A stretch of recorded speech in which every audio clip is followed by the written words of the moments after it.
kajian malam ini Ustadz Syafiq Basalama. Alhamdulillah Ustadz hari ini kali kedua Ustadz memberikan kajian di Syari Afren ya. Yang pertama kemarin itu adalah belum terlambat sekarang yang survive dalam hijrah. Yang kami hormati juga hadir juga di kajian hari ini pengurus Syari Afren, Ketua Umum Syari Afren Bapak Erik Hidayat. Assalamualaikum Pak Erik. Terima kasih Pak Ustadz. Dewan Pembina kita Pak Teni, Dewan Pengawas Pak Laja, dan beberapa rekan-rekan.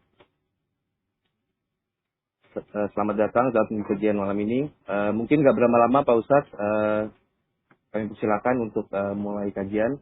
Dan nanti acara tanya jawab akan dipimpin oleh sahabat kami, Bapak Iman Taufik. Silakan Pak Ustadz. Jazakumullah khair. Syukran. Assalamualaikum warahmatullahi wabarakatuh. Alhamdulillah alladzi bi ni'matihi tatimmu shalihat.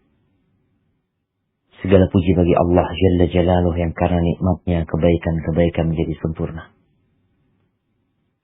Semoga Allah membantu kita, menolong kita untuk mampu mensyukuri nikmat yang Allah berikan kepada kita.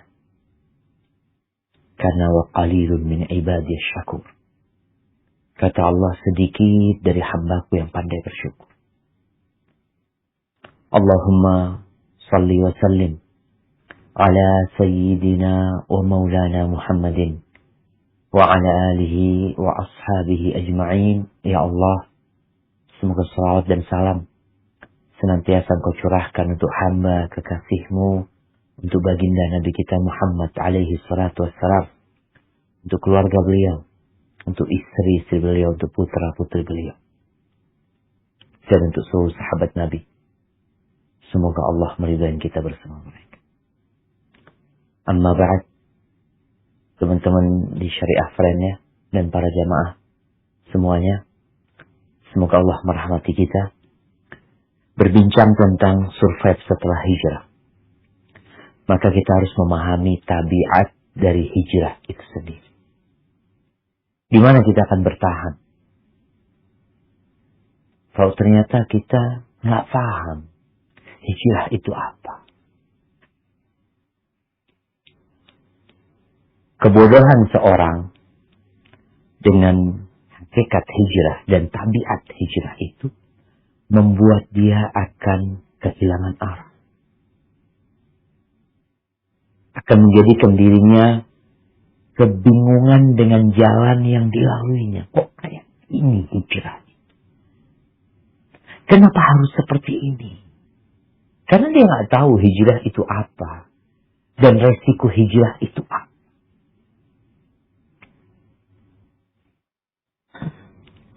Sebagian berpikir dengan dia meninggalkan pekerjaan yang haram, selesai urusan dia. Seorang yang hijrah ibarat seorang yang mengemudi mobil di jalan aspal yang halus jalannya, teknik jalannya, tanpa ada polisi tidur. Pemandangan di kanan dan di kiri begitu memukau dan menakjubkan. Tahu-tahu dia harus banting setir masuk ke jalan tanah yang penuh dengan bebatuan. Dia keluar dari jalan kebanyakan orang. Garis bawah ini. Orang yang hijrah itu akan keluar dari jalan kebanyakan orang. Dia off-road. Kalau mobilnya siap untuk off-road, aman. Tapi terkadang mobil yang dikendarainya nggak siap untuk off-road. Harus dimodifikasi dulu. Tapi mau tidak mau dia harus off-road. Kadangkala dia berjumpa dengan sungai kecil. Kadangkala berjumpa dengan jurang. Memang itu tabiat hijrah.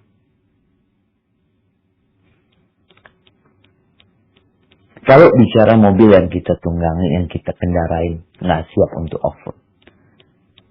Apa tugas kita? Kalau ingin survive, ingin selamat, dimodifikasi, dibenerin.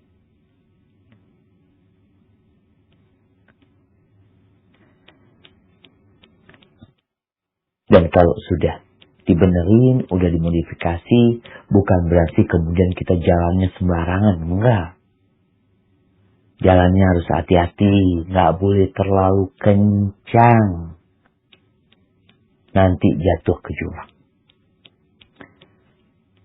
Dan nggak boleh juga terlalu pelan. Nanti ketinggalan kawan-kawan kita. Jalannya harus terukur.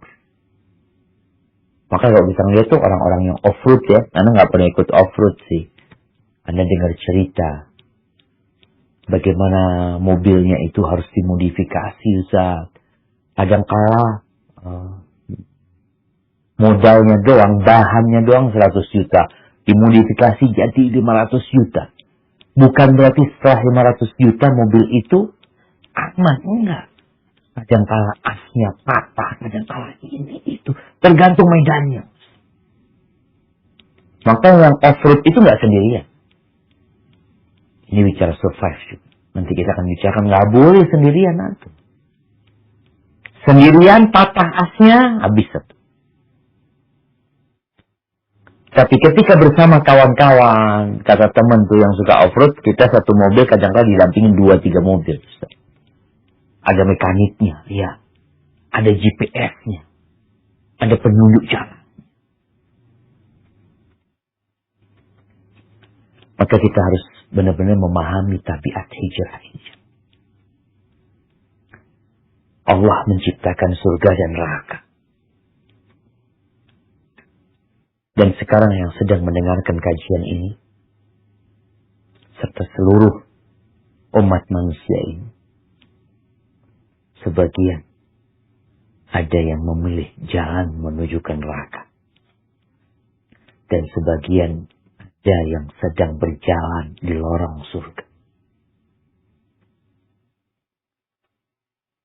Jadi jalannya beda. Tadi kita sampaikan tuh orang habis jalan mulus, enak, atau off-road. Keluar jalur deh. Ketika Allah Azza wa Jalla menciptakan surga, Allah memanggil Jibril. Lalu Allah mengatakan kepadanya, idhab ilaiha. Fanzur ilaiha wa ila ma a'jadtu li ahliha fiha. Engkau coba berangkat sana. Ke surga, engkau lihat ke surga, engkau lihat apa yang aku sediakan untuk hamba-hambaku yang masuk surga. Jibril berangkat. Dia memandang surga. Kenikmatan yang begitu menakjubkan. Sungai-sungai yang mengalir. Pohon-pohon yang besar. Buah-buahan yang dipetik kapan dia mau. Bahkan segala kenikmatan yang tidak pernah terbetik di hati manusia. Itu ada di sana. Maka Jibril kembali menjumpai Allah Jalla Jalaluh. Seraya mengatakan, wa izzatika wa jalaluka. La yasma'u biha ahadun illa dakhala. Demi kehormatanmu, demi keperkasaan, tidaklah seorang mendengar tentang surga, melainkan dia akan masuk surga. Jangan kalau kita ada yang cerita sama kita tentang satu pulau yang indah, entah pulau apalah. Mungkin kalau sekarang ada yang di Indonesia banyak pulau ya, yang di luar negeri ada di Maladewa sana, Maldives. Dikasih tahu tempatnya indah kayak gini, kayak gitu. Kira-kira antum mau berangkat enggak? Mau semuanya berangkat. Mau. Kalau cerita keindahannya, kenyamanannya, maka semua orang ingin masuk. Lalu Allah memerintahkan kepada Jibril untuk balik lagi ke surga. Setelah jalan menuju ke surga ini dikelilingi dengan hal-hal yang berat untuk jiwa kita. Sulit kita untuk melawannya. Melawan jiwa kita. Karena berat. Jihad di jalan Allah. Dengan jiwa dan harta kita. Ya salat subuh. Pagi hari. Ini yang wajib-wajib dulu nih. Meninggalkan yang diharamkan Allah Azza wa Jalla. Sedangkan jiwa manusia ini condong kepada yang haram-haram. Karena enak.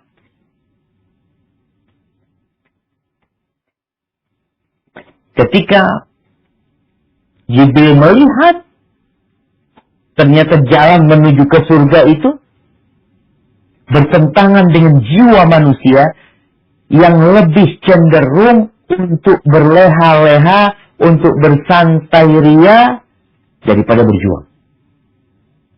Berkorban apalagi. Orang tuh malas untuk berkeringat. Kecuali yang sesuai dengan syahwat. Maka Jibril setelah melihat itu, dia mengatakan kepada Allah Azza wa Jal, wa izzatika wa jalalika khasyitu an la yadkhulaha ahad. Ya Allah, demi keperkasaanmu, keagunganmu, aku takut satu pun gak ada yang masuk ke surga. Karena manusia setelah dikasih tahu, kalau tadi kita contoh Maldives di dunia. Orang semua, aku pengen berangkat ini, itu tiketnya berapa? Kasih tahu. Tapi dikatakan, untuk menuju ke tempat itu, kalian harus melewati sungai yang penuh dengan ular dan buaya. Kalian harus berenang. Hati-hati kalian. Di situ ada lumpur hidup. Di situ ada semut yang mematikan. Kira-kira berangkat nggak kita? Enggak lah. Enggak lah, kita cari yang lainnya lah.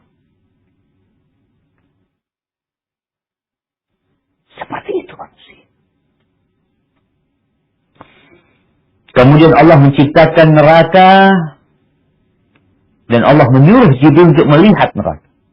Izhab wandur ilaiha wa ila ma'adatu li ahliha fiha. Kau lihat Jibril. Kau perhatikan apa yang aku siapkan untuk hamba-hambaku yang masuk neraka. Ketika Jibril melihat neraka. Bagaimana azab yang teringan buat penghuni neraka itu. Dua bara api diletakkan di telapak kaki yang namanya otak itu mendidih.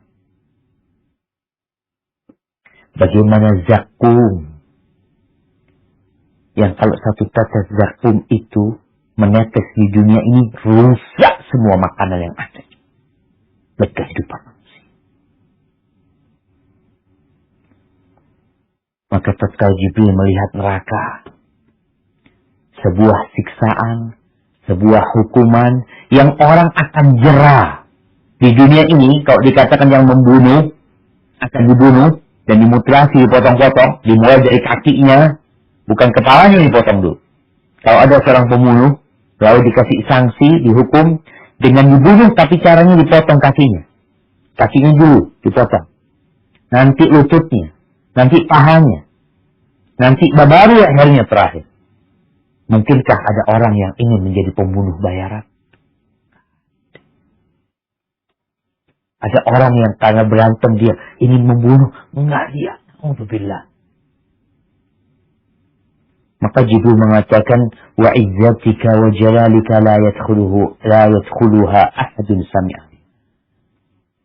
Demi kemuliaan, keperkasaanmu ya Allah, nggak ada yang masuk neraka insyaallah. Orang dengar tentang neraka, kapan mau masuk neraka? Tapi kemudian neraka ini dikelilingi dengan semua yang disukai sama syahwat kita. Bukan. Bisyahwat. Ya. Perempuan-perempuan. Minuman-minuman. Makanan-makanan yang haram. yang manusia suka. Tidur ketika waktunya sholat. Ketika Jibril melihat kembali neraka sudah dibalut dengan semua yang disukai oleh jiwa manusia, maka Jibril mengatakan, wa izzatika wa jalalika khasyid an la yanjua minha ahad. Aku takut ya Allah semuanya masuk neraka. Aku takut. Nggak ada satupun yang selamat dari neraka. Alhamdulillah. Jadi tabiat hijrah itu susah. Off-road tadi tuh. Gigit nyamuk, tidurnya nggak pakai AC wala apa. Dan kalau kita melihat dunia kita sekarang ini, buat orang-orang, buat teman-teman yang hijrah di masa sekarang ini, Rasul SAW di masa Nabi dulu, di dalam hadis yang diriwayatkan Imam Ahmad dan Ibnu Majah dari Muawiyah radhiyallahu anhu, bahwa Nabi SAW bersabda, lam yabqa minad dunya illa bala'un wa fitnah. Tidak tersisa dari dunia ini kecuali bala dan fitnah. Itu yang tersisa. Jadi semakin berat. Makanya banyak teman-teman yang hijrah, setengah jalan balik. Ada yang hijrah, setengah-setengah kadang-kala dia hijrahnya. Yang mudah dia kerjakan, yang berat, karena jiwa dia masih condong, dia belum bisa tinggalin tuh. Haibatillah. Maka kalau bicara fitnah itu akan datang, iya. Ujian itu akan datang. Allah Azza wa Jalla berfirman di surat Al-Ankabut ayat 10. Mungkin bisa dibaca.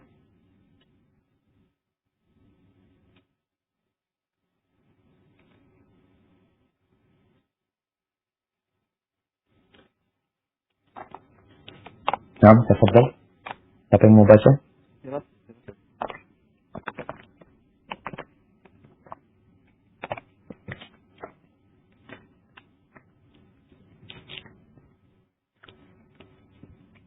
Mike, Miss.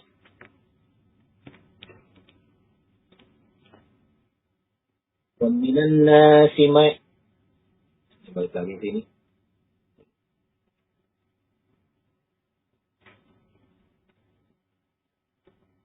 ومن الناس من يقول آمنا بالله فإذا أوذي في الله جعل فتنة الناس كعذاب الله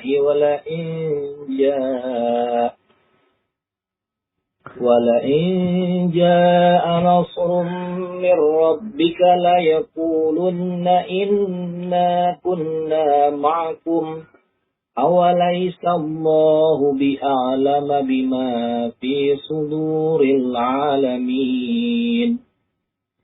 Dan di antara manusia ada sebagian yang berkata, kami beriman kepada Allah, tetapi apabila dia disakiti karena dia beriman kepada Allah, dia menganggap cobaan manusia itu sebagai siksaan Allah. Dan jika datang pertolongan dari Tuhanmu, niscaya mereka akan berkata, sesungguhnya kami bersama kamu. Bukankah Allah lebih mengetahui apa yang ada di dalam dada semua manusia? Nah, Allah sebutkan. Ada orang-orang beriman yang bilangnya hijrah, bilangnya mau berubah, kata disakiti oleh manusia. Dikasih ujian sama Allah Azza wa Jalla. Biasanya dibully, dimaki, ada yang di PHK, ada yang sulit hidupnya setelah dia hijrah. Bukan tambah nyaman, dijauhi sama keluarga, kawan-kawan, nggak ada lagi. Maka dia menjadikan siksaan dari manusia ini, gangguan dari orang ini, seakan-akan itu azab Allah Subhanahu wa Ta'ala. Bahkan dia berpikir, aku nih sejatinya mau melarikan diri dari azab Allah Subhanahu wa Ta'ala. Kok malah aku kena azab yang jelas-jelas seperti ini? Dikucilkan oleh kawan-kawannya. Ya. Memang itu harus dilewati. Agar kelihatan siapa yang benar-benar beriman. Siapa yang pura-pura beriman. Allah itu tahu dengan isi hatimu. Allah tahu kenapa engkau hijrah. Untuk apa engkau hijrah. Tapi orang-orang yang benar, dia jalan dia terus. Off-road dia. Mau sekali-kali kakinya luka, terkilir, dia jalanin terus. Karena memang ini jalannya kayak gini, memang menuju surga Allah Azza wa Jalla. Harus dilewatin. Kemudian di surat Al-Hajj ayat 11. Silakan dibaca.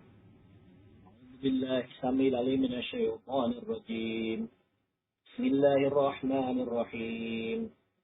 Wa minan nasi man ya'budu Allah 'ala harf fa in asabahu khairun ma'anna bih wa in asabathu fitnatun qalaba 'ala wajhihi khasira ad-dunya wal akhirah.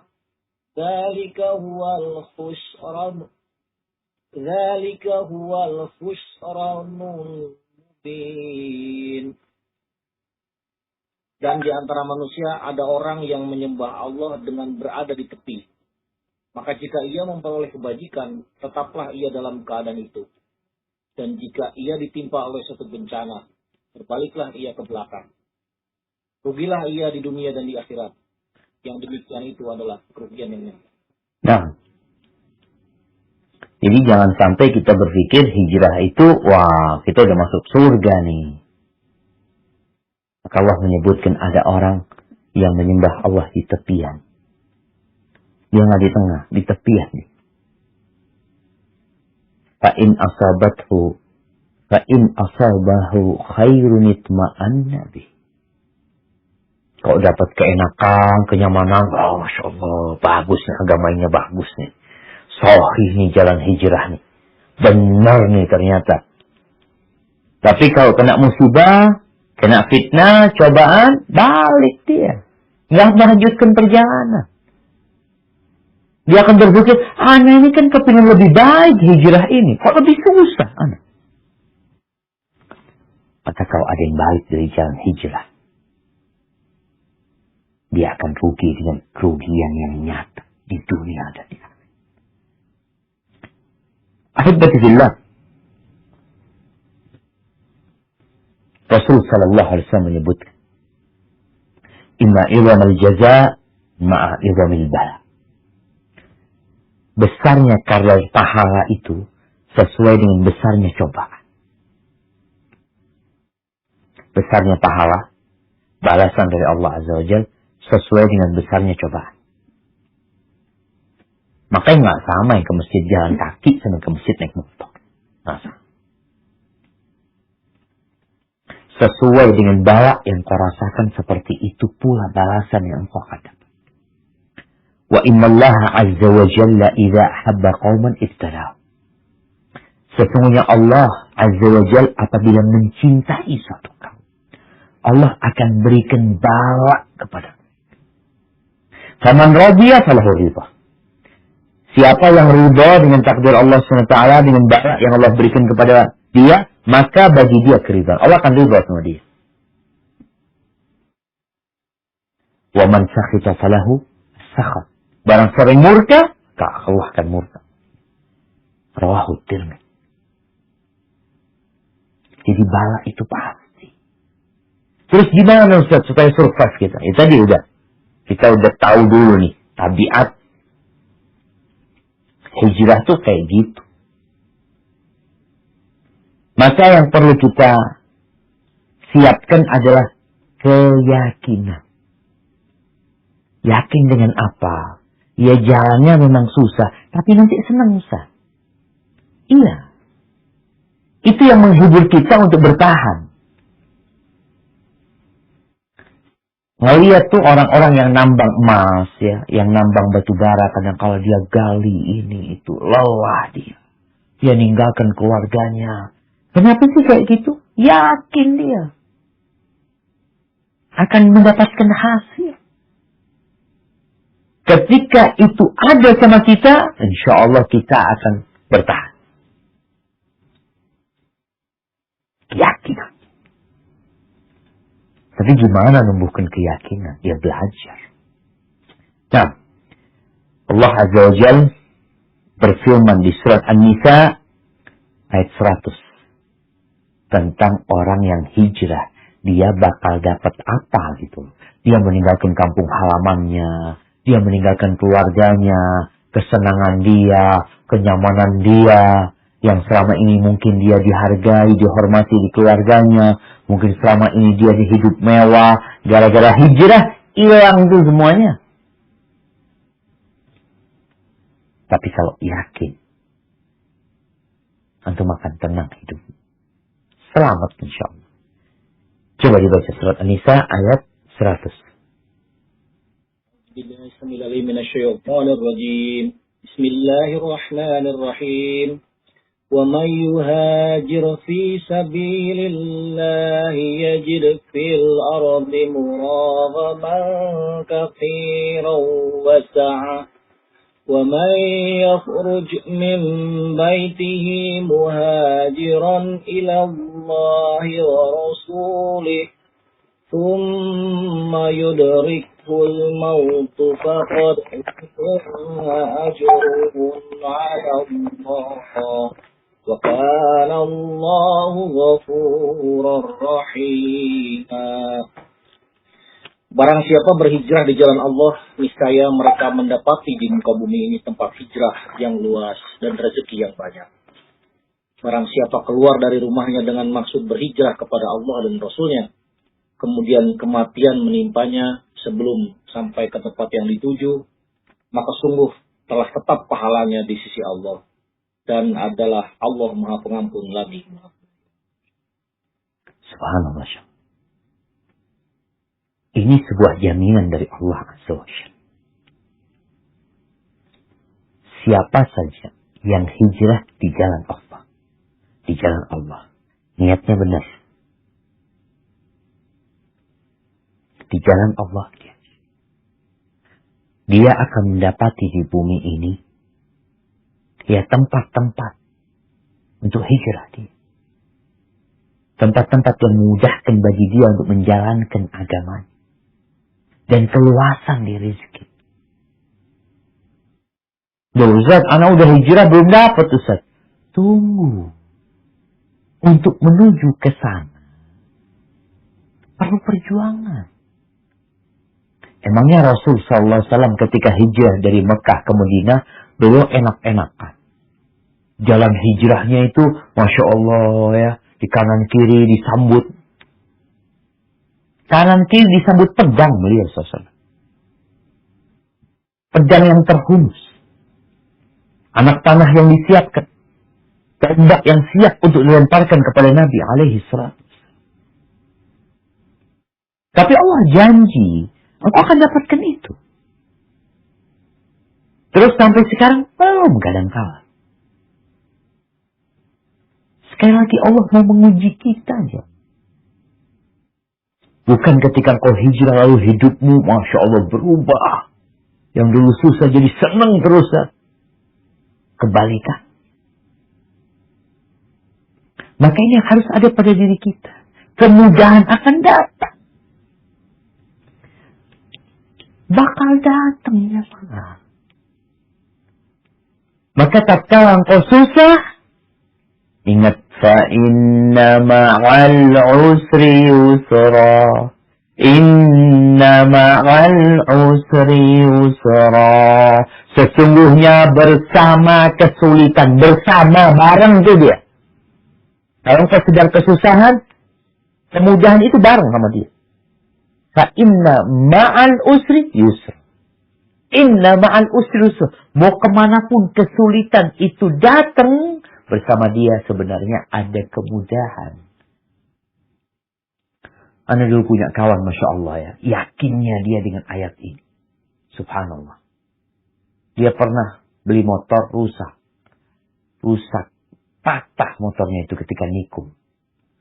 Dia harus keluar duit. Tapi dia yakin ya Allah, insya Allah akan ada kemudahan setelah ini. Dia ganti motor.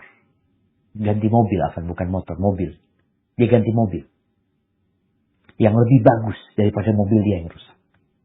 Subhanallah, tuh mobil dia dicuri. Hilang mobilnya. Sampai akhirnya ketahuan mobilnya itu udah dipretelin. Rodanya hilang, mesinnya hilang, udah habis mobilnya. Tapi dia yakin fa inna ma'al usri. Dapat berapa waktu Allah ganti mobil yang lebih bagus daripada yang dicuri. Kita perlu yakin. Ya. Memang perlu menunggu. Ya nunggulah. Orang-orang aja, inden aja mau dia. Apalagi inden kemudahan dari Allah SWT. Fa'inna ma'al usri. Ahibati fillah. Baik, setelah kita punya keyakinan itu. Coba kita lihat bagaimana Nabi SAW mengkondisikan para sahabatnya supaya survive mereka dalam hijrah mereka. Karena mereka meninggalkan kota Mekah.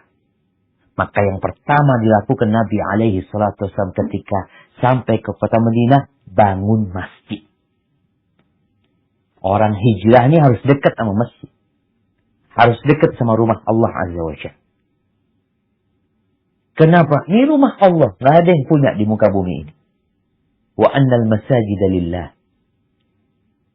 Masjid-masjid itu milik Allah Azza wa Jalla. Itu yang pertama beliau bangun. Ada orang-orang munafik juga bangun masjid. Bangun masjid mereka. Untuk mengkondisikan orang-orang munafik yang hijrah bersama mereka. Maka Allah Azza wa Jalla menyebutkan di surat At-Taubah ayat 107, 108. Berkaitan dengan masjid ini. Nah. Silahkan dibaca.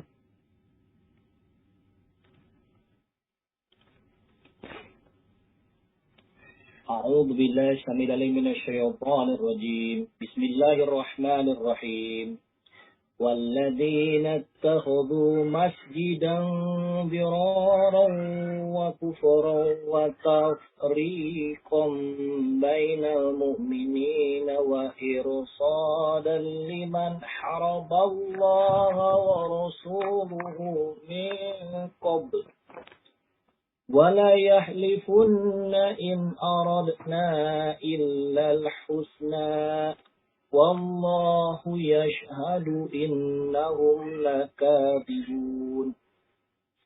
Dan di antara orang-orang munafik itu ada orang-orang yang mendirikan masjid untuk menimbulkan kemudaratan pada orang-orang mukmin, untuk kekafiran dan untuk memecah belah antara orang-orang mukmin, serta menunggu kedatangan orang-orang yang telah memerangi Allah dan Rasul-Nya sejak dahulu. Mereka sesungguhnya bersumpah, kami tidak menghendaki selain kebaikan. Dan Allah menjadi saksi bahwa sesungguhnya mereka itu adalah pendusta dalam sumpahnya. Nah, lanjut. Ayat berikutnya Ustaz. Ya. 108.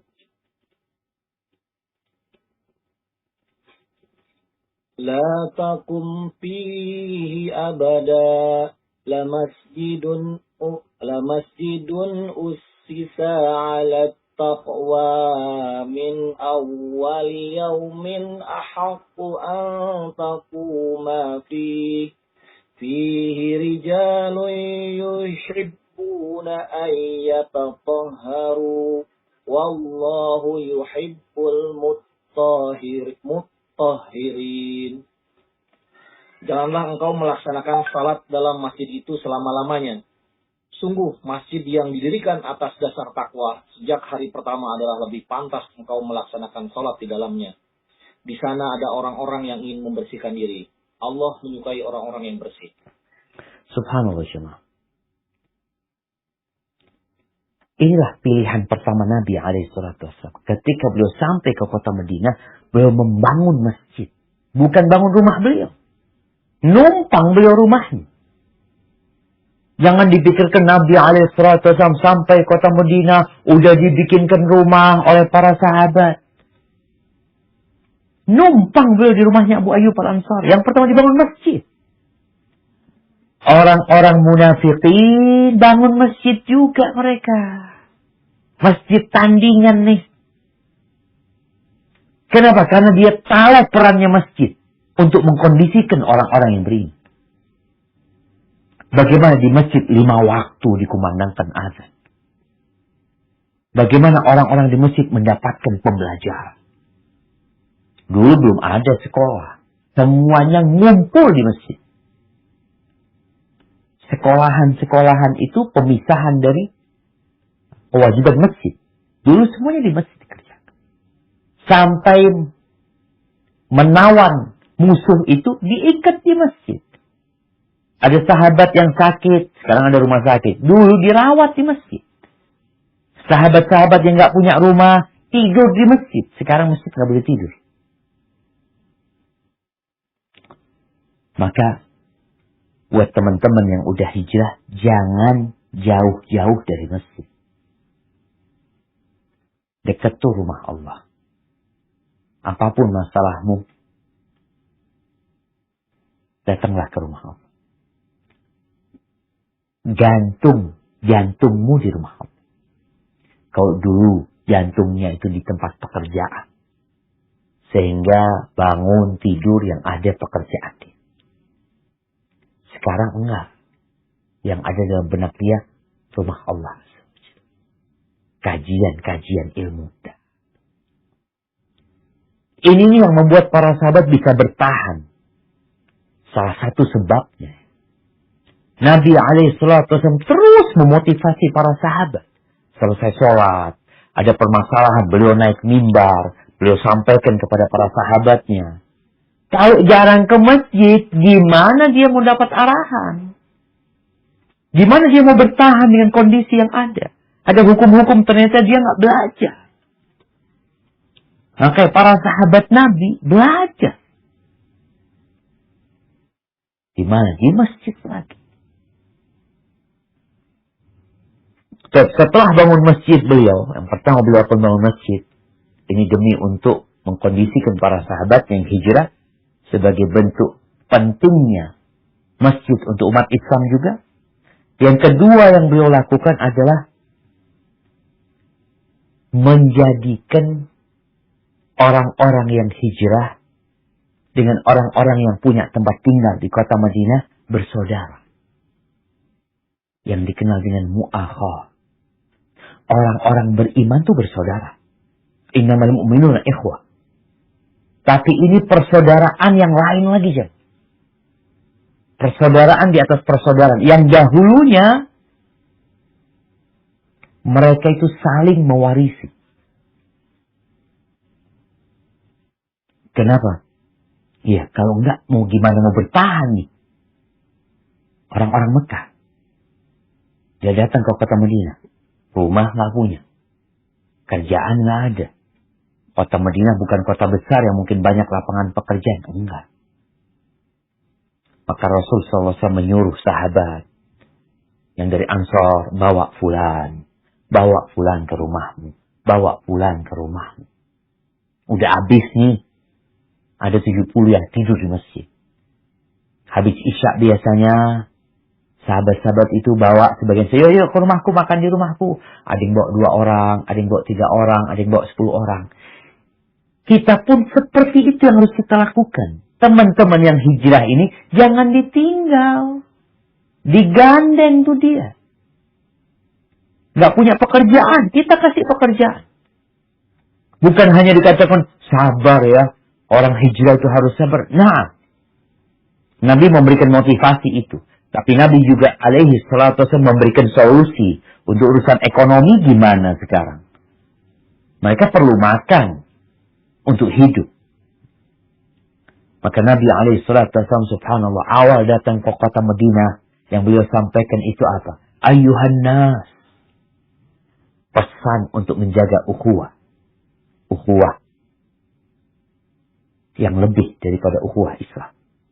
Ayuhan nas, afshus salam, wa at'imut ta'am, wa silul arham, wa sallu bil laili wan nasu niyam, tadkhulul jannata bisalam. Wahai umat manusia, tebarkan salam. Berikan makanan kepada orang yang membutuhkan. Sambung silaturahim. Salatlah di malam hari, tatkala orang-orang tidur, kalian akan masuk surga dengan selamat. Beliau menguatkan tali persaudaraan ini. Saling membantu. Saling menolong. Bagaimana ceritanya orang-orang Ansar ketika orang-orang datang ke kota Madinah, orang-orang muhajirin. Allah menceritakan hal itu di surat Al-Hasyr ayat 8 dan 9. Mungkin kita bisa baca. A'udzu billahi minasy syaithanir rajim. Bismillahirrahmanirrahim. للفقراء المهاجرين الذين أخرجوا من ديارهم وأموالهم يبتغون فضلا من الله ورضوانا وينصرون الله ورسوله أولئك هم الصادقون. Harta rampasan itu juga untuk orang-orang fakir yang berhijrah, yang terusir dari kampung halamannya dan meninggalkan harta bendanya demi mencari karunia dari Allah dan keridhoannya, dan demi menolong agama Allah dan Rasulnya. Mereka itulah orang-orang yang benar. وَالَّذِينَ تَبَوَّأُوا الدَّارَ وَالْإِيمَانَ مِنْ قَبْلِهِمْ يُحِبُّونَ مَنْ هَاجَرَ إِلَيْهِمْ وَلَا يَجِدُونَ فِي صُدُورِهِمْ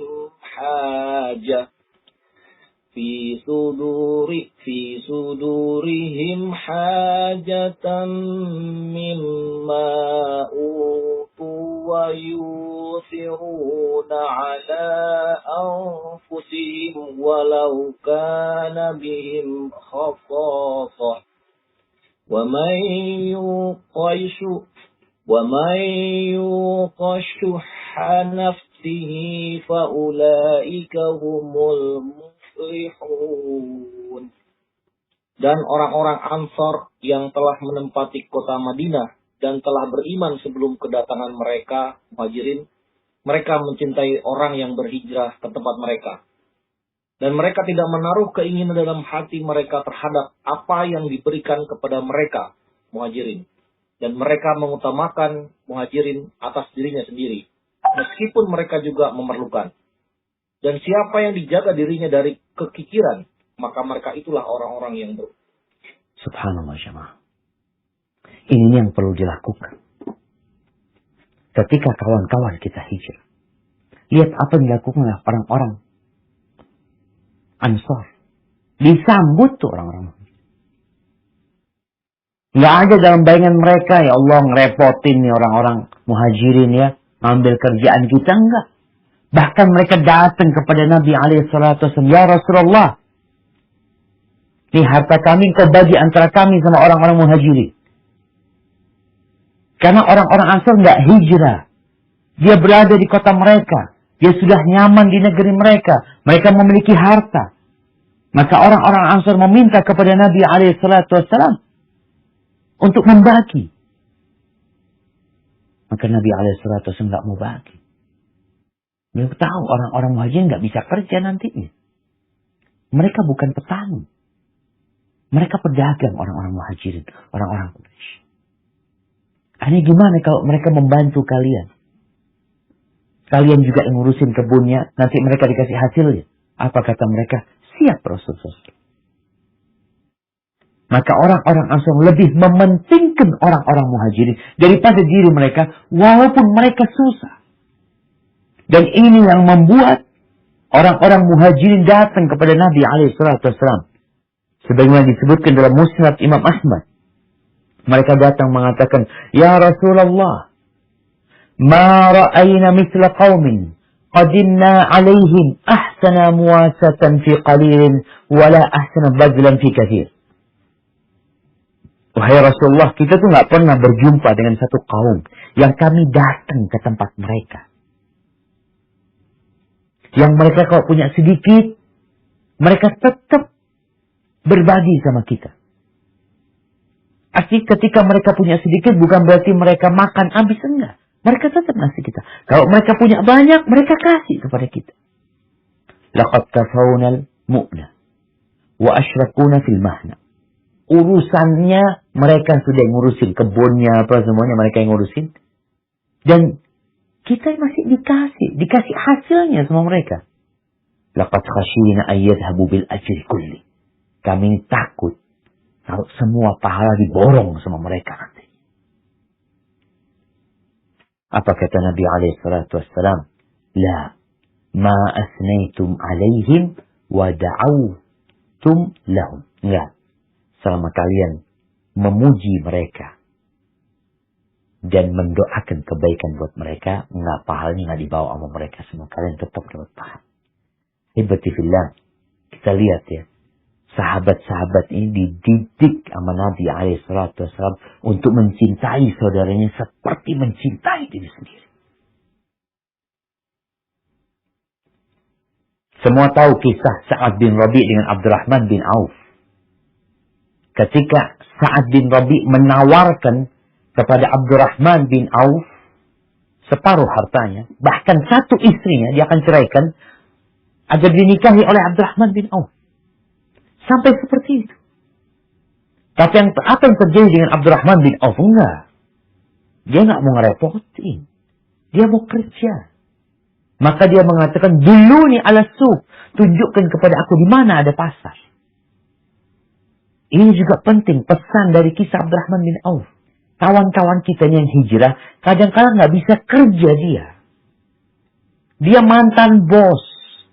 Dia di sebuah perusahaan, dia tuh bisa besar, sukses karena sistem. Ketika dia keluar, dia mau berusaha, gagal dia. Kenapa? Karena dia nggak punya sistem. Maka kadang-kala teman-teman yang hijrah ini perlu adanya pendampingan. Dan itu yang dilakukan Nabi SAW. Nih bawa ke rumahmu. Nih bawa ke rumahmu. Ajarin kerja. Kasih pekerjaan. Dan mereka bukan orang-orang yang cinta dunia. Makanya orang-orang Ansor, subhanallah, Allah memberikan kesaksian tentang bagaimana isi hati mereka. Wala yajiduna fi sudurihim hajatan mimma utu. Nggak ada perasaan nggak enak dengan apa yang mereka berikan kepada orang-orang muhajirin, nggak ada. Mereka cinta sama saudara.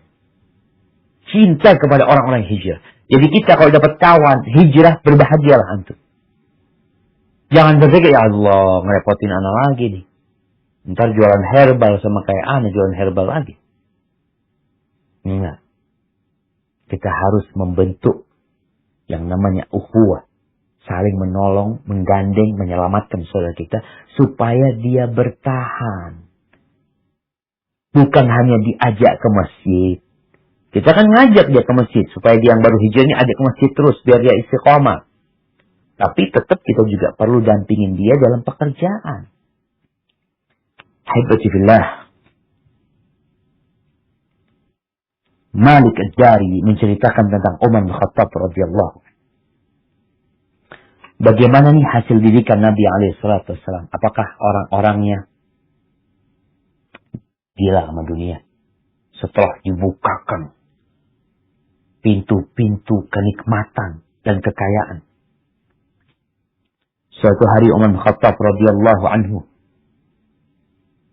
dia mengambil duit, ditaruh di satu wadah, jumlahnya 400 dinar.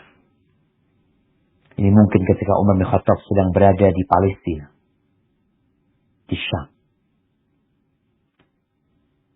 Di situ ada 400 dinar. 400 dinar jamaah.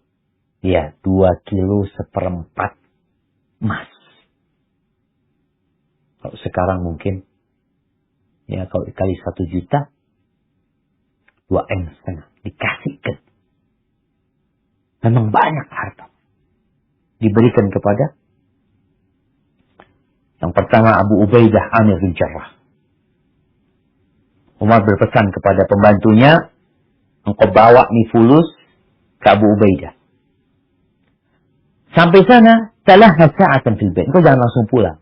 Ya, engkau kayak main-main di rumah itu sebentar. Engkau lihat apa yang dilakukan oleh Abu Ubaidah dengan duit 400 dinar. Berangkatlah pembantu ini lalu mengatakan kepada Abu Ubaidah, yaqulu laka Amirul Mukminin ij'al hadhihi fi ba'di hajatika. Pesannya Amirul Mukminin, ini uang jadikan untuk hajatmu, untuk kebutuhanmu. Apa kata Abu Ubaidah? Wasalahullahu wa rahimah. Semoga Allah memberikan kebaikan kepada dia dan merahmatinya. Lalu duit itu dibuka. Dia memanggil pembantu perempuannya atau budak perempuannya. Ya Jariyah, sini. Engkau bawa ini. 7 dinar berangkat ke rumahnya fulan. Ini 5 dinar kasihkan fulan. Ini 5 dinar kasihkan fulan. Sampai habis itu. 1 dinar pun nggak tersisa.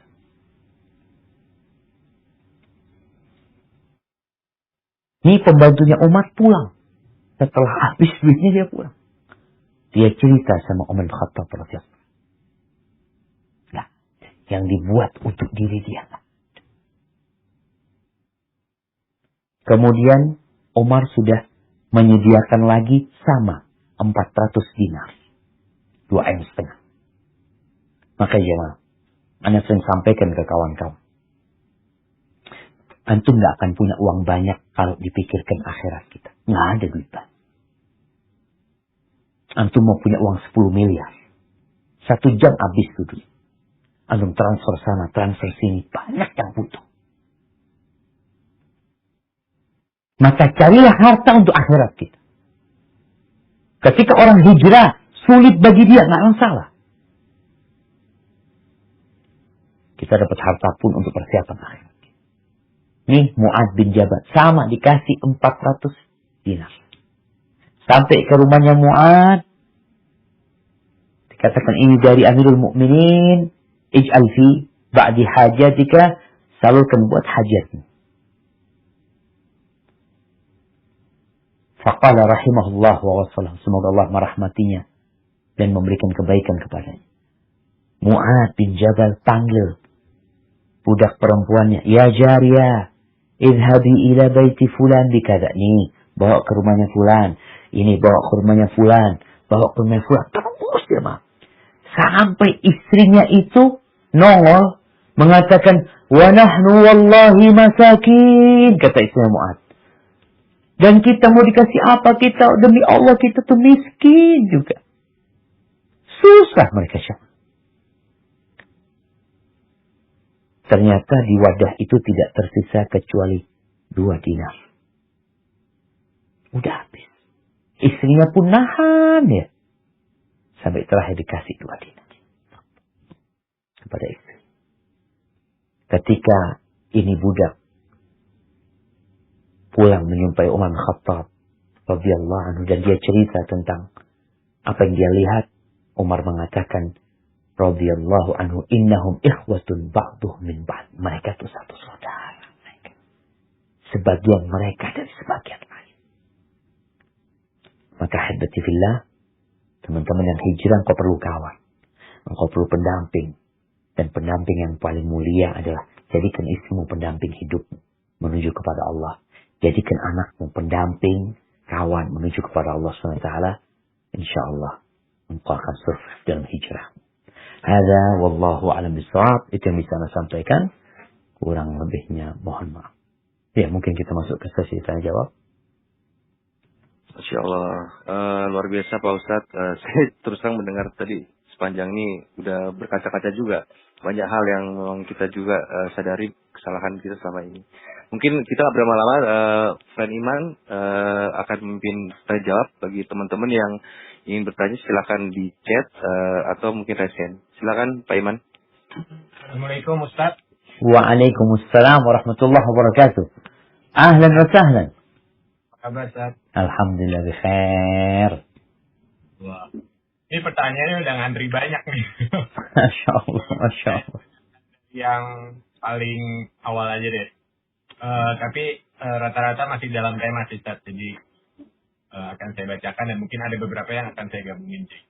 Oke, pertanyaan pertama. Assalamualaikum Ustaz. Saya ingin bertanya, dalam hijrah dan mengamalkan agama, mana yang mesti dilakukan terlebih dahulu? Apakah meninggalkan larangan atau menjalankan perintah? Saya masih belum mengerti mengenai pernyataan melaksanakan perintah itu lebih utama dari menjauhi larangan. Pernyataan tersebut apakah hanya pada konteks tingkat kesabaran atau ada dalam mengamalkan secara umum? Dan apakah dosa meninggalkan perintah lebih besar lebih besar dari dosa melanggar larangan? Terima kasih Ustaz. Nah, barakallahu fikum. Iya jamaah. Kalau bicara orang yang hijrah, apa yang harus dia lakukan terlebih dahulu? Maka yang harus dia lakukan adalah melaksanakan perintah dan menjauhi larangan. Contohnya yang paling ringan. La ilaha illallah. Ketika kita mengatakan la ilaha illallah, kita meniadakan semua sesembahan selain Allah. Kita berlepas diri dari semua sesembahan selain Allah SWT. Lalu kita menetapkan illallah, kecuali Allah yang kita sembah. Makanya sebenarnya kalau kita melihat perintah-perintah Allah Azza wa Jalla yang Allah perintahkan di awal-awal Islam, awal orang kalau kita bicara awal Nabi berdakwah, itu adalah perintah untuk mentauhidkan Allah dan meninggalkan kesyirikan. Karena dua hal ini nggak akan pernah bisa berjalan bersama, atau nggak bisa satunya jalan, yang satunya nggak jalan. Seperti orang, ana mentauhidkan Allah tapi ana masih melakukan kesyirikan. Nggak mungkin. Engkau harus tinggalkan sesembahan-sesembahan selain Allah SWT. Baru akan dikatakan dia mentauhidkan Allah Azza wa Jalla. Memang Rasul SAW ketika mengutus Mu'adz bin Jabal ke Yaman, beliau tidak berbicara larangan. Beliau yang pertama beliau bicarakan adalah perintah. Yang pertama, kata Nabi SAW kepada Mu'adz bin Jabal, ud'uhum ila syahadati an la ilaha illallah. Ajak mereka untuk bersyahadat bahwa la ilaha illallah. Setelah itu apa? Dirikan sholat. Ajak mereka untuk mengerjakan sholat. Setelah itu apa? Bayar zakat. Jadi memang perintah terlebih dahulu. Karena sejatinya orang yang melaksanakan perintah Allah Azza wa Jal, sebagaimana Allah katakan, inna salata tanha anil fahsya wal munkar. Salat ini akan mencegah dari perbuatan keji dan mungkar. Laksanakan perintah Allah Azza wa Jal. Tumbuhkan keimanan. Jadi memang itu yang diperintahkan terlebih dahulu. Maka kita laksanakan perintah-perintah Allah Azza wa Jalla. Kemudian larangan tinggalkan. Nabi SAW kalau bicara larangan, beda perintah sama larangan. Iya. Beliau mengatakan SAW, idza amartukum bi amrin fa'tu minhu mastata'tum. Kalau aku menyuruh kalian dengan satu perintah, kerjakan sesuai dengan kemampuan kalian. Jadi mengerjakan perintah itu sesuai dengan kemampuan. Wa idza nahaitukum anhu fantahu. Tapi kalau aku melarang kalian, tinggalkan. Nggak ada tinggalkan sesuai kemampuan kalian, nggak ada. Kenapa kalau perintah sesuai dengan kemampuan, kalau larangan harus ditinggalkan secara total. Tapi kalau perintah, enggak, sesuai kemampuan. Para ulama menjelaskan, melaksanakan perintah itu membutuhkan energi dari kita. Orang suruh sholat, ya berdiri dia. Nggak mampu berdiri, Ustaz, ya duduk. Nggak mampu duduk Ustaz, ya tidur. Tapi kok larangan Allah, nggak ada dikatakan, Anda nggak mampu meninggalkan larangan Allah. Nggak ada. Karena yang namanya meninggalkan itu, ya udah ditinggali. Mana dikatakan, jangan berzina. Ya udah jangan. Nggak usah datang ke tempat perzinaan, selesai. Jangan makan yang haram. Ya jangan deket-deket udah. Artinya dia sebenarnya nggak perlu energi, karena memang itu meninggalkan. Kalau bicara lebih besar mana dosanya, meninggalkan perintah atau melanggar larangan. Ya, dosanya tergantung dengan perintah yang ditinggalkan dan larangan yang dilanggar sebenarnya. Kalau kita bicara perintahnya sholat, ini orang ninggalin sholat. Meninggalkan sholat sama berzina, lebih besar mana dosanya? Meninggalkan sholat. Orang yang meninggalkan sholat itu, menurut pendapat sebagian ulama, kafir. Sedangkan orang berzina, enggak. Jadi kadang-kala kita itu sebagian orang menganggap orang yang, orang ini Ustaz, orang ini alhamdulillah Ustaz baik, dia suka bantu orang, ini itu. Cuma dia nggak sholat. Nggak baik dia berarti. Rukun Islam dia tindakan. Jadi seperti itu, wallahu a'lam. Barakallahu fiik.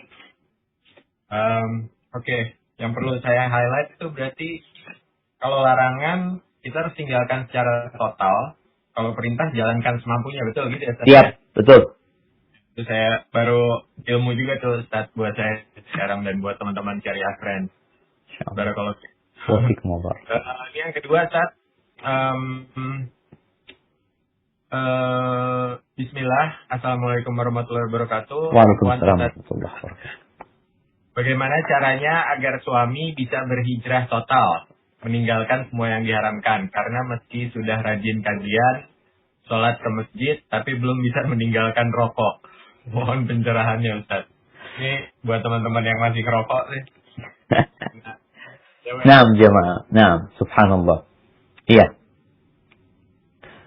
Ya memang kalau bicara rokok nih, sebenarnya ada orang-orang yang sudah paham bahwasanya rokok itu berbahaya, mudarat. Buktinya mudaratnya adalah suami ngajak istrinya, ngajak anak-anaknya habis makan nih, yuk rokokan yuk nih, bapaknya bagi-bagi rokok sama anaknya, nggak ada. Yang ada bapaknya ngerokok, dia cari tempat yang tersembunyi. Kalau dia sudah hijrah, apalagi tadi ya, memang dia mungkin belum bisa meninggalkan rokok. Apa yang harus dilakukan istri? Yang pertama, ajak suaminya berdoa. Kita ini banyak menyerah. Banyak mengatakan, aku belum bisa ninggalin rokok. Berat. Ini itu banyak alasan. Oke, siap. Istri katakan, oke bang. Yuk kita doa. Aku yang doa atau abang yang doa. Aku yang ngaminin. Nggak apa-apa suami istri. Memisang suami berdoa, ya Allah, bantulah hamba untuk meninggalkan rokok. Kita ini kadang-kala doa nggak berani karena kita masih suka. Mintalah sama Allah. Ana masih ingat dengan seorang kawan yang dia cerita, Ustaz, Ana berapa tahun mau ninggalin rokok nggak bisa Ustaz. Udah ngurangin balik lagi, ngurangin baik lagi sampai suatu saat Ana kok dikasih ilham untuk berdoa. Ana mengatakan, ya Allah, bantulah hamba untuk meninggalkan rokok, ya Allah. Malam hari Ana muntah darah. Itu awal berhenti ngerokok. Jadi kadang-kadang kita perlu bantuan Allah, iya. Ada hal-hal yang berat untuk ditinggalkan. Nah, minta tolong sama Allah SWT. Maka ajak suami untuk berdoa, minta sama Allah. Minta bang, minta sama Allah. Kalau memang abang serius mau hijrah, insya Allah nggak ada yang sulit buat Allah SWT. Mungkin itu yang bisa dilakukan seorang istri, karena sejatinya kalau sudah hijrah, udah tahulah masalah rokok. Cuma dia belum meninggalkannya. Kadang-kadang tadi dia berkata nggak mampu, nggak ada kata nggak mampu. Tinggalkan rokok, ya udah nggak usah ngerokok. Ngerokok itu butuh energi. Makanya orang sakit, kalau dikatakan orang yang sedang stroke, dia disuruh ngerokok, aduh nggak bisa, karena ngangkat tangannya dia nggak bisa. Tapi kalau dikatakan jangan ngerokok, sudah. Dia tidak melakukan apa-apa sebenarnya. Maka mungkin diajak suaminya untuk berdoa. Semoga dia bisa meninggalkan rokok. Barakallahu fiikum. Nah. Barakallahu fiik, Ustaz. Jazakallahu khair. Emang kita kalau misalkan berharap lebih baik berdoa ya Ustaz ya. Jangan terlalu berharap pada manusia juga agak susah kalau Allah nggak nolong ya. Nah. Baik. Ini pertanyaan selanjutnya dari Ahwat ya, dari Mbak Ara. Assalamualaikum Ustaz. Semoga Ustaz dan tim selalu dalam lindungan Allah. Saya baru hijrah. Setelah saya berhijrah, ada tawaran pekerjaan yang nggak boleh untuk muslimah, seperti menjadi model, dan juga ada tawaran untuk mengikuti kontes kecantikan, yang mana kecantikan itu bisa menambah relasi, dan terkadang saya masih memiliki rasa keinginan untuk menerima tawaran tersebut, padahal saya udah tahu itu nggak boleh, Ustaz. Bagaimana caranya supaya bisa istiqomah dalam hijrah untuk pindah dari dunia model itu, Ustaz? Subhanallah jemaah. Ya. Berat jemaah. Tadi kita sebutkan hijrah itu off-road kita. Keluar dari jalan kebanyakan orang. Apa yang harus kita lakukan? Yakin. Bersama kesulitan ada kemudahan. Allah Azza wa Jal telah menentukan rizki kita. Rizki kita itu akan datang kepada kita sama seperti ajal kita. Sama. Kita dikejar sama rizki kita. Tapi Nabi SAW mengatakan, fa'ajmilu fit talab. Kalian hendaklah cari rizki dengan cara yang baik. Fala yahmilannakum, jangan sampai rizki yang terlambat datangnya membuat kalian melakukan yang haram. Kalau kita melihat, kenapa orang-orang merampok, kenapa orang-orang mencuri, dalam bayangan dia, ya Allah enggak ada Ustaz. Dia gimana lagi? Nah, engkau yang enggak sabar. Maka nasihat ana buat teman-teman yang hijrah ini, banyak-banyak baca juz amma sama artinya. Banyak juz amma sama artinya. Supaya kita tahu dengan hakikat dunia ini. Kita tuh sering tertipu dengan kenikmatan dunia. Fala taghurrannakumul hayatud dunya. Jangan kalian tertipu dengan kehidupan yang rendah sekali. Semua ingin berbahagia. Apakah orang-orang yang dapat duit banyak berbahagia ketika dengan cara yang haram dia mendapatkannya, dengan cara yang terlarang dia mendapatkannya? Apalagi perempuan, anak kesian perempuan jamaah. Ketika dia harus menjual dirinya, menjual kecantikannya untuk mendapatkan uang. Sebenarnya dia sedang dieksploitasi, dinikmati oleh laki-laki. Hormati diri. Maka nasihat ana tadi, baca juz amma, kemudian cari kawan yang baik. Kadang-kadang kau perlu ada yang megangin. Kita tuh kalau nggak ada yang megangin, kadang-kadang lepas ya. Maka cari kawan yang bisa ngasih nasihat. Dan buat kawan-kawan yang lainnya ketika mendapati kawannya hijrah, seperti yang dilakukan Nabi SAW, bagaimana kita menggandeng dia, merangkul dia, memberikan komunitas yang baik sama dia, agar dia tidak terpengaruh kembali dengan dunia dia. Kesian jamaah. Kita jangan cuma kasih nasihat ya, kasih nasihat sabar ini itu. Kita juga perlu kasih solusi sama dia. Kerjaan atau apa, atau kita punya, tadi ceritanya Sa'ad bin Mu'adz, ya udah, mamanya dia belum dapat kerjaan, alhamdulillah punya kerjaan, ya udah separuhnya difadl, punya gaji yang dia pakai. Bisakah kita melakukan itu? Ya mau nggak mau kita harus bisa. Kita kan mau bareng-bareng masuk surga. Hadza wallahu a'lam. Jazakallahu khairan. Oke, untuk selanjutnya ada pertanyaan dari Mbak Pramita Yulia. Bismillah. Assalamualaikum Ustaz. Boleh minta penjelasan tentang sikap gulu atau berlebih-lebihan dalam agama. Contohnya seperti apa, Ustaz? Masya Allah. Barakallahu fikum. Nah, jemaah. Tadi juga Anda sampaikan bahwasanya orang yang off-road ini nggak boleh dia jalannya terlalu kencang. Jatuh dia nanti. Jadi gulu berlebih-lebihan dalam agama nggak boleh. Iyyakum wal ghulu fid din. Kalian jangan berlebih-lebihan dalam beragama. Orang-orang dahulu itu binasa gara-gara gulu. Contohnya nih, contoh 3 sahabat yang dia datang ke rumah Nabi alaihi salatu wassalam, dia bertanya tentang ibadah Rasul SAW. 3 orang ini menganggap ibadah Nabi itu sallallahu alaihi wasallam biasa-biasa aja. Beliau malam hari tidur, terus nanti sepertiga malam bangun, sholat, sebelum subuh kadang-kala beliau tidur lagi, istirahat, kemudian sholat subuh. Kemudian kalau bicara puasa, ya Nabi nggak tiap hari puasa. Kadang-kala beliau puasa, kadang-kala beliau enggak. Beliau juga punya istri, banyak istrinya. 3 orang ini beranggapan ibadah Nabi ini sedikit. Lalu 3 orang ini semua memiliki inisiatif yang berbeda-beda. Yang satu mengatakan, aku akan sholat sepanjang malam, nggak akan tidur. Yang satu mengatakan, aku akan puasa sepanjang tahun, nggak akan berbuka. Yang satu mengatakan, aku tidak akan menikah dengan wanita. Karena dalam pandangan dia, menikah, ya ngerepotin ibadah dia. Akhirnya Nabi alaihissalam naik ke mimbar, dikasih tahu mereka, salah itu termasuk hulu, berlebih-lebihan dalam beragama. Aku ini orang yang paling bertakwa, kata Nabi SAW. Aku tidur dan aku sholat. Aku puasa dan aku berbuka. Dan aku menikah dengan para wanita. Faman raghiba an sunnati falaysa minni. Barang siapa yang tidak suka dengan sunnahku bukan dari golongan. Maka Nabi SAW ketika mendapati para sahabatnya berlebih-lebihan dalam beragama, dipanggil sama Nabi SAW. Ada satu yang fokus ibadah, istrinya nggak dijamah, dipanggil sama Nabi SAW. Nabi SAW pernah melihat di Masjid Nabawi ada tali di antara 2 tiang. Nabi bertanya SAW, tali apa ini? Oh, ini tali milik Maimunah SAW. Istri Nabi SAW.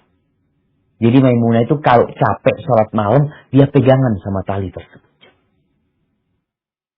Apa katanya? Hulu! Buka tali ini. Hendaklah sholat dalam kondisi engkau semangat.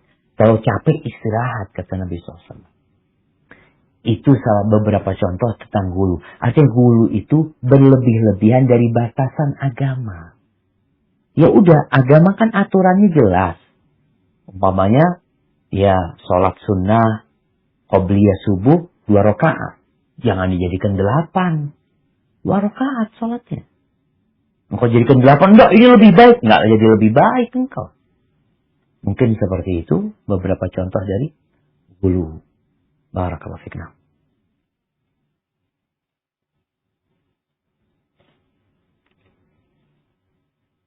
Bang, kok belum terdengar suaranya? Oh ya maaf, tadi ke mute Ustaz. Ini Barakallahu fikna. pertanyaannya banyak nih. Jadi saya screening aja sih, yang agak nyambung. Dari Imam nih, Assalamualaikum, Ahsanallahu alaikum, mohon nasihatnya Ustaz. Bila memiliki hutang yang cukup besar dan belum bisa membayar dalam waktu dekat, bagaimana kiat-kiat dalam melunasinya? Apakah sebaiknya dicicil, bayar perlahan, atau boleh ikhtiar dengan open donasi dari bantuan lembaga atau teman? Dan apa doanya apa doanya supaya kita tidak terkait hutang, Ustaz? Masya Allah. Nah, jemaah. Ya, berkaitan dengan utang ini, kita tahu Nabi SAW berlindung dari hutang. Doa Nabi SAW, Allahumma inni a'udzubika minal ma'tami wal maghram. Ya Allah, aku berlindung kepadamu dari dosa dan hutang. Sampai istrinya itu heran, ya Rasulullah, engkau kok sering banget doa minta dilindungi dari hutang. Ada apa sebenarnya? Sedangkan kita di negeri kita ini dibiasakan berhutang. Jadi sistem yang ada, orang itu dibikin berhutang. Islam menyuruh kita untuk tidak berhutang. Berlindung dari hutang. Kecuali terpaksa. Bukan malah diiming-imingin untuk berhutang. Nabi mengatakan, orang itu kalau berhutang, dia akan ngomong. Dia akan menceritakan kebutuhan dia, ini, itu, padahal dia bohong. Dia nanti akan janji, nanti ada duit, insya Allah. Bulan depan, insya Allah ada yang cair, ini tuh. Dia ingkar janji. Itu hutang. Ternyata hutang itu melahirkan dosa. Kenapa Nabi berlindung dari hutang? Baik, apa yang harus dilakukan ketika orang terlilit hutang? Yang pertama, banyak-banyak istighfar. Bertobat kepada Allah. Untuk apa engkau berhutang? Kadangkala, ya peruntukannya juga tidak terlalu penting, tidak butuh sebenarnya. Ditambah lagi kadangkala utangnya riba. Maka yang pertama engkau harus bertobat kepada Allah Azza wa Jalla. Karena telah melanggar aturan Allah SWT. Baik, yang kedua. Kuatkan niatmu untuk melunasi itu utang. Buktikan. Kalau engkau benar-benar niat. Dengan cara apa? Dengan menyicil. Kadang-kala ada orang, Ustaz, nggak cukup ini itu. Ya mungkin kau harus puasa. Ada orang yang berpikir, Ustaz, utang anak ini besar loh, Ustaz. Utang anak ini 1 miliar. Kalau anak nyicil tiap bulan 1 juta, kapan akan lunas, Ustaz? Tugasmu memulai. Allah yang menyelesaikan. Tugas kita itu mulai. Terus Allah yang menyelesaikan. Allah janji. Kata Nabi SAW, man akhada amwalan nas yuridu ada'ah. Barang siapa yang utang sama orang, niat untuk membayarnya, addallahu anhu. Allah yang akan melunasi. Maka kita mulai. Buktikan kalau kau memang niat melunasi. Engkau punya barang, punya ini itu. Punya mobil, punya motor. Anak perlu sama motor, Ustaz. Ya mungkin perlu diturunin kualitas motornya. Kau punya motor 10 juta, ya anak beli yang 5 juta. 5 juta buat bayar utang. Mobil juga seperti itu, anak butuh. Ustaz, nggak mungkin anak jual. Tapi jual. Engkau punya mobil 100 juta, beli mobil 50 juta. Oke. Jadi ada usaha yang kita perlu buktikan kepada Allah. Kalau anak benar-benar niat ya Allah untuk melunasi utang. Jadi bukan, oh nanti. Itu belum laku. Yang kau punya. Kemudian doa. Doa yang diajarkan Nabi SAW kepada Ali bin Abi Thalib radhiyallahu anhu. Allahumma kfini bihalalika an haramik. Wa aghnini bifadlika amman siwa. Ya Allah, cukupkan aku. Kayakan aku dengan karuniamu. Ya, supaya tidak butuh sama yang lain. Cukupkan aku dengan yang halal supaya aku nggak butuh sama yang haram. Minta sama Allah SWT. Kalau bicara bolehkah open donasi? Ya, boleh-boleh saja. Kalau memang benar-benar engkau tidak mampu untuk membayar. Tapi berusahalah terlebih dahulu. Karena tangan yang di atas lebih baik daripada tangan yang di bawah. Berusahalah engkau. Kita ini kadang-kadang gengsi. Nabi SAW tahu para sahabatnya nggak punya, nggak mampu. Tapi Nabi tidak mengarahkan mereka untuk minta-minta. Bahkan beliau mengarahkan mereka, la'ain ya'tiya ahadukum. Seorang di antara kalian, la'ain yahtatiba ahadukum. Seorang di antara kalian cari kayu bakar. Lalu dia letakkan di pundaknya. Lalu dia jual. Itu lebih baik daripada dia minta kepada orang, dikasih atau ditolak semua. Dan jangan berpikir umpamanya, Ustaz, ana ngelamar kerja sana, nggak ada, ngelamar kerja sana, nggak ada. Subhanallah. Nabi SAW itu memberikan arahan kepada sahabat untuk membuat pekerjaan. Membuka lapangan pekerjaan. Nggak harus kita ngelamar kerja sama orang. Anak punya kawan, Masya Allah, yang cerita dia ketika jatuh, dia ngomong, anak motor nggak punya, Ustaz. Sama sekali, semuanya untuk bayar utang dan belum lunas. Anak sakit juga pada waktu itu. Akhirnya yang anak lakukan, Ustaz, anak pinjam motornya ipar. Dan itu kumpulkan gelas plastik, Ustaz. Ketika dia lihat ada orang hajatan, ya, ada walimah atau apa, anak izin, boleh nanti anak bersihkan sampahnya. Anak ambil botol plastiknya, gelas plastik. Dia lakukan itu. Hanya sebulan mungkin dia melakukan itu, lalu Allah berikan jalan keluar kepada dia. Kita itu perlu kesungguhan kita. Kita perlu buktikan sama Allah Azza wa Jalla. Karena kita yakin, fa'inna ma'al usri yusra. Bersama kesulitan itu ada kemudahan. Hadza wallahu a'lam bissawab. Barakallahu fiik. Fa'inna ma'al usri yusra itu emang kalau buat pandemi ini cocok banget, Ustaz ya. Masya Allah, Masya Allah. Sahih. Next, dari Bandung nih, Ustaz. Bismillah. Assalamualaikum warahmatullahi wabarakatuh. Waalaikumsalam warahmatullahi wabarakatuh. Bagaimana cara menyikapi keluarga atau teman atau guru sekolah yang mencela ketika kita mengamalkan sunnah-sunnah Nabi Shallallahu Alaihi Wasallam yang mungkin asing di mata mereka? Tips-tipsnya apa tuh, Ustaz? Masya Allah, barakallahu fikum. Ingat, an-nas a'da ma jahilu. Orang itu akan memusuhi apa yang mereka tidak mengetahuinya. Maka itu wajar. Jadi tatkala Anda berikan, mamanya ada tamu, Anda kasih makanan yang enak, tapi dia nggak tahu. Dia nggak pernah tahu sama makanan itu. Ketika Anda suruh, fadol makan, aduh Ustaz, nggak berani anak ini itu. Karena dia nggak tahu. Tapi ketika dia nyoba, ya Allah ternyata enak Ustaz. Seperti itu sebenarnya orang-orang yang memusuhi sunnah ini. Jadi karena mereka nggak tahu. Tugas kita bagaimana sabar menghadapi mereka. Dengan cara mencarikan uzur buat mereka. Artinya kita berusaha untuk memaafkan mereka dengan mengatakan ya mereka belum paham ya. Kita lihat Nabi SAW ketika beliau disakiti sama kaumnya, ditawarkan kepada beliau untuk dihancurkan kaumnya. Kata Nabi SAW, Allahumma gfir li qaumi fa innahum la ya'lamun. Ya Allah ampuni buat kaumku ya Allah. Sesungguhnya mereka nggak ngerti. Kemudian yang kedua, kita perlu tawadhu. Kadang-kala teman-teman yang baru belajar ini akhirnya jadi sok diajak. Kadang-kala jadi sombong, merendahkan orang lain, jangan. Jadilah engkau orang yang tawadhu kepada Allah, tawadhu kepada kawan-kawan. Yang ketiga, bermuamalah dengan cara yang baik. Balaslah keburukan dengan kebaikan. Kalau menghadapi setan ini bahan dasarnya udah jahat. Maka nggak bisa kita berbuat baik sama setan. Yang ada kita minta perlindungan kepada Allah Azza wa Jalla.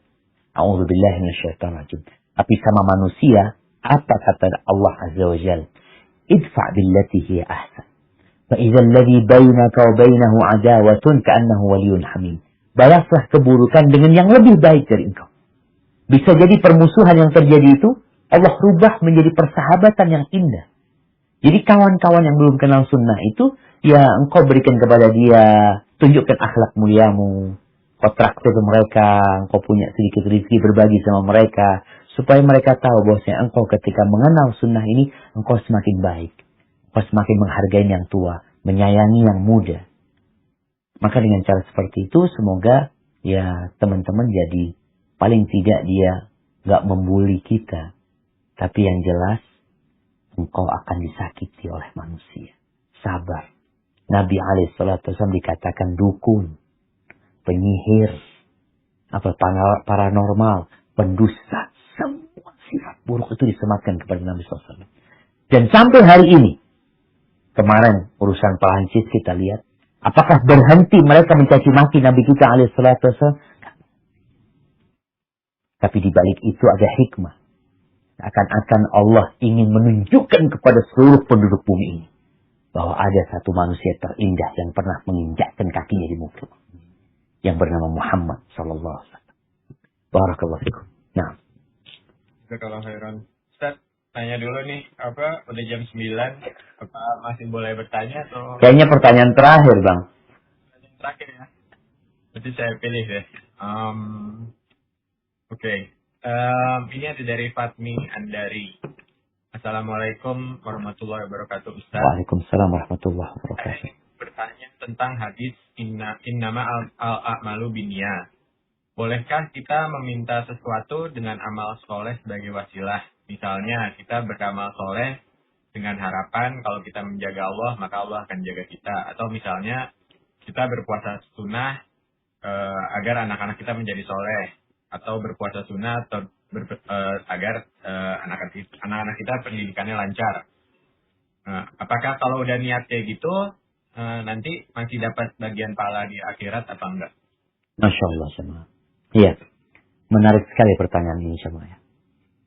Jadi kalau kita melihat ada amalan-amalan, ada ibadah-ibadah yang Allah Jalla Jalaluh memberikan balasan di dunia sebelum di akhirat. Contohnya, Dawu mardakum bis-shadaqah. Obati orang yang sakit dengan sedekah. Jadi sedekah ini bisa ngobatin orang sakit. Terus bagaimana niatnya gitu, Ustaz? Ketika kita bersedekah, bolehkah kita niat sedekah untuk kesembuhan? Kalau kita sekedar minta kesembuhan kepada Allah Azza wa Jalla, ya sudah, kita hanya akan mendapatkan kesembuhan di dunia aja. Karena kita tidak berharap di akhirat.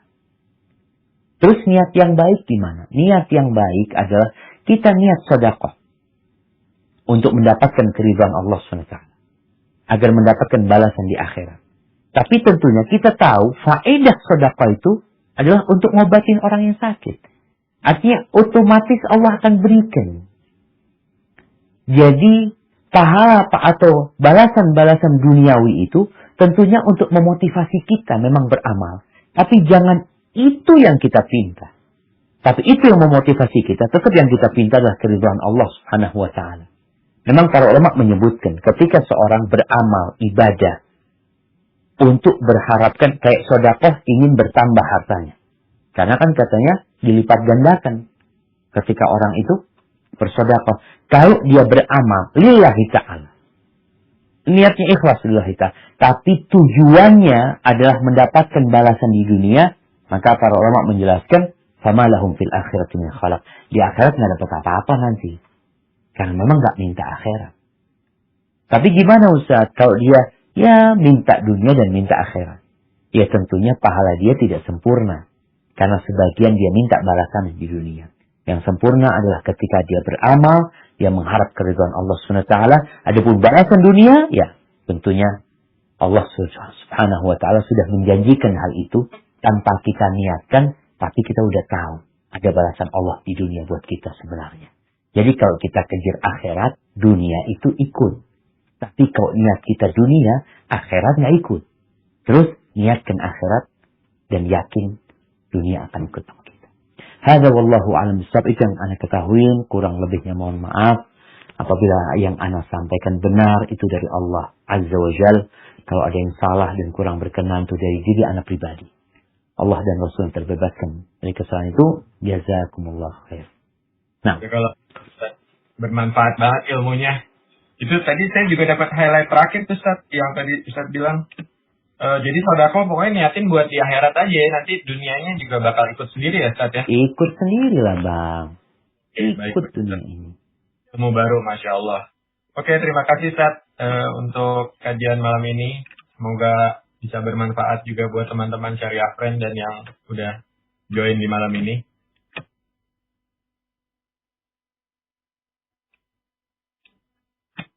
Oke, baik. Terima kasih, Friend Iman. Terima kasih Pak Ustadz atas ilmu yang luar biasa pada malam hari ini. Kami dari Syariah Friend mengucapkan jazakallahu khair, banyak-banyak terima kasih dan semoga ilmu ini bermanfaat.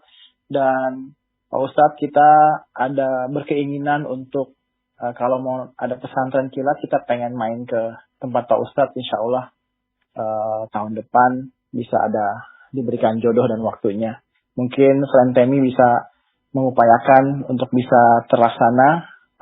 Friend Temi lagi di Istanbul. Di sana kayaknya masih banyak mataharinya, Friend Temi. Terima kasih, dan bagi teman-teman yang sudah mengikuti kajian live event Syariah Friend bersama Ustadz Syafiq Riza Basalamah pada malam hari ini, terima kasih atas atensi dan perhatian teman-teman.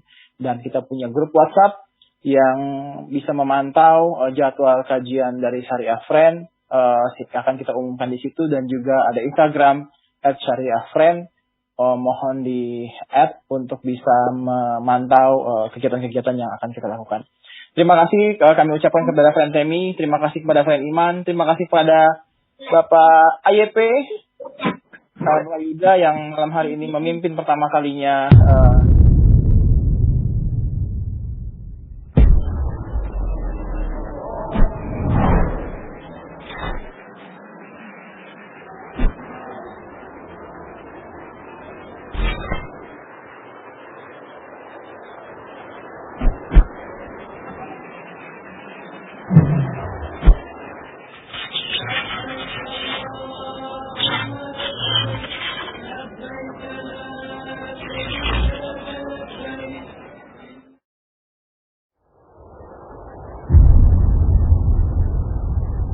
klik tombol berikut untuk mendapatkan update ilmu yang insya Allah